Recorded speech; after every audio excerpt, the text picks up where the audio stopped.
গত বকরি ঈদের বিকেল থেকে নিখোঁজ মুর্শিদাবাদের জলঙ্গি থানার ফরিদপুর অঞ্চলের টিকরবেড়িয়া গ্রামের বাসিন্দা শামীম হোসেন।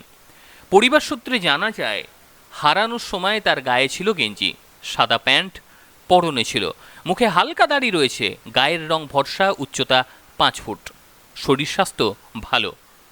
যদিও তার মানসিক সমস্যা রয়েছে বলে পরিবার সূত্রে জানতে পারা যাচ্ছে। প্রায় 1 সপ্তাহ ধরে বাড়ি না ফেরার কারণে জলঙ্গি থানায় লিখিত অভিযোগ দায়ের করেছে তার পরিবারের লোকজন। অভিযোগ করেও এখনো পর্যন্ত কোনো খোঁজ পাওয়া যায়নি এই যুবকের। ঘটনার পর থেকে গোটা এলাকা এবং পরিবার শোকস্তব্ধ অবস্থার মধ্যেই রয়েছে। রাকিবুল ইসলাম বাবুর রিপোর্ট, এনটিভি ডব্লিউপি। কতদিন থেকে আপনার ছেলে নিখোঁজ? 15 দিন আজ থেকে। কিভাবে হারিয়েছে? ও বিকেল 4টের সময় গেল, যে ওর মা 50 টাকা দিয়েছিল, দিয়ে তারপরে বললো যে আমি যাও আসছি, এই তো আর আসেনি, একটু মাথায় একটু আর প্রবলেম আছে। কি কি পোশাক ছিল গায়ে? গায়ে ছিল ওই বিএসএফরা যে গেঞ্জি গেলা, দাগ টানা গায়ে দেবো, চকরা মাখা গেলা, আর সাদা প্যান্ট, এই তো আর কিছু নেই। যে ভাদির পড়া আসতে গেছে, যে আর তো ঘুরেনি। কোথায় কোন দিকে গিয়েছে সেটা বলতে পারছে না, কেউই দেখেনি। কিন্তু ওই ডোমকলে একটা ছেলে আমাদের এখানকার ঈদের সেই দিনই যেদিন কেউ যায়, সেদিন কি ও বিকেলে ডোমকলে বলার সঙ্গে দেখা যায়, তখন বলেছে ভাই কোথায় যাবে না, তো আমি এদিকে যাবো, তো আসছি, তাই বলেছে, দিয়ে তো আসেনি, আর কেউ সঙ্গে দেখা হয়নি কোথাও। হ্যাঁ করেছি। আপনার নাম?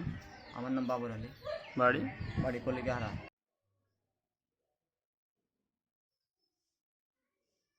তাহলে একটু দেখো তো ভাই, আমি কি চেষ্টা করি।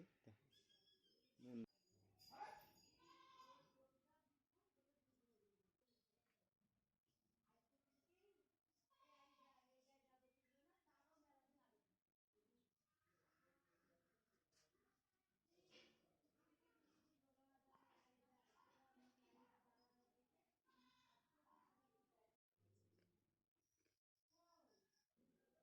যে বিএসএফরা যে গেঞ্জি গালা গায়ে দিয়ে বেড়া চকরা মারা, ওরকম একটা গেঞ্জি আছে, সাদা প্যান্ট আছে, আর কিছু নাই কাছে।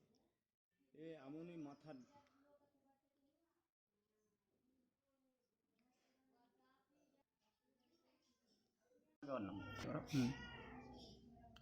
কতদিন থেকে আপনার ছেলে নিখোঁজ? 15 দিন আজ থেকে।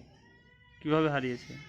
ও বিকেল 4টের সময় গেল, যে ওর মা 50 টাকা দিয়েছিল, দিয়ে তারপরে বললো যে আমি যাও আসছি, এই তো আর আসেনি, একটু মাথায় একটু আর প্রবলেম আছে। কি কি পোশাক ছিল গায়ে? গায়ে ছিল ওই বিএসএফরা যে গেঞ্জি গেলা, দাগ টানা গায়ে দেবো, চকরা মাখা গেলা, আর সাদা প্যান্ট, এই তো আর কিছু নেই। যে ভাদির পড়া আসতে গেছে, যে আর তো ঘুরেনি।